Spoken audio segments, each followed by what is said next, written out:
বিসমিল্লাহির রহমানির রহিম। আসসালামুআলাইকুম গাইস, আশা করি আপনারা সবাই ভালো আছেন। তো আল্লাহর রহমতে আমিও ভালো আছি। তো আজকে আমরা একটি ইউনিক ও নতুন রেসিপি নিয়ে এসেছি। এটি হলো সবজি চিতই পিঠা। তো চলুন রেসিপিটি শুরু করা যাক। আর যারা আমার চ্যানেলে নতুন এসেছেন, ভিডিওটি লাইক করে চ্যানেলটি সাবস্ক্রাইব করে পাশে থাকার অনুরোধ রইল। এখানে আমরা আধা কেজি আতপ চাল ৬-৭ ঘন্টা ভিজিয়ে রেখেছিলাম। আপনারা চাইলে পুরো রাত ভিজিয়ে রাখতে পারেন। এখানে আমরা নিয়ে নিয়েছি পোলাওর চালের 3/4 কাপ ভাত। আপনারা চাইলে যে কোনো চালের ভাতই নিতে পারেন। এখন আমরা এগুলোকে ব্লেন্ডার করে নিব। ব্লেন্ডারের জায়গায় অর্ধেকটা চাল এবং অর্ধেকটা ভাত দিয়ে দিব। এখানে আমরা দিয়ে দিব 1/3 কাপ গরম পানি। এখন আমরা এগুলোকে ব্লেন্ডার করে নিব। একই রকম করে আরও অর্ধেক চালটাও আমরা ব্লেন্ডার করে নিব। এটার ঘনত্বটা ঠিক এরকম হবে।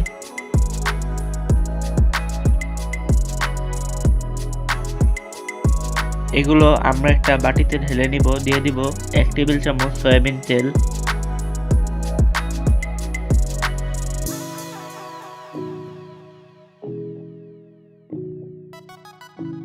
এখানে আরো দিয়ে দিব স্বাদ মতো লবণ। দিয়ে এগুলোকে মিক্স করে নিব ভালোভাবে।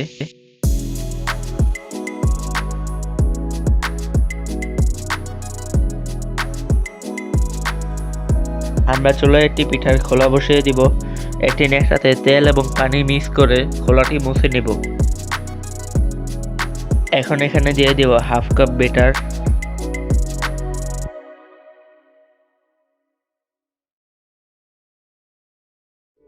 আমরা এখানে কিছু গাজর কুচি এবং পেঁপে কুচি নিয়েছি। এগুলো আমরা পিঠার উপরে দিয়ে দিব।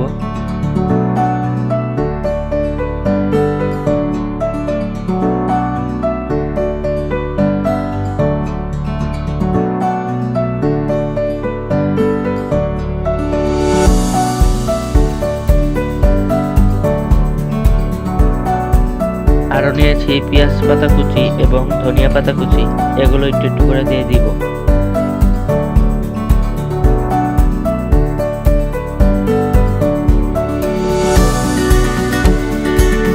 সবজিগুলো দেওয়া হয়ে গেলে এখানে আমরা দিয়ে দিব স্বাদ মতো লবণ এবং একটুখানি গোলমরিচের গুঁড়া।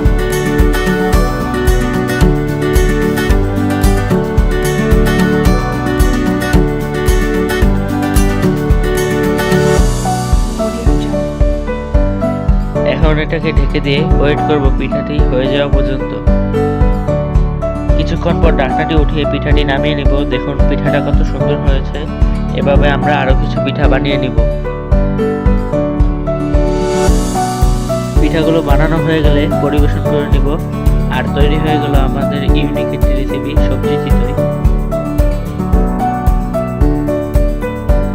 আর যারা আমার চ্যানেলে নতুন এসেছেন, ভিডিওটি লাইক করে চ্যানেলটি সাবস্ক্রাইব করে পাশে থাকার অনুরোধ রইল। আর সবাই একবার পিঠাটি ট্রাই করে দেখবেন এবং কমেন্ট করে জানাবেন কেমন হয়েছে সেই ভিডিও। সবাইকে বিদায় জানাচ্ছি। আজকের মতো বিদায়। সবাইকে আসসালামু আলাইকুম।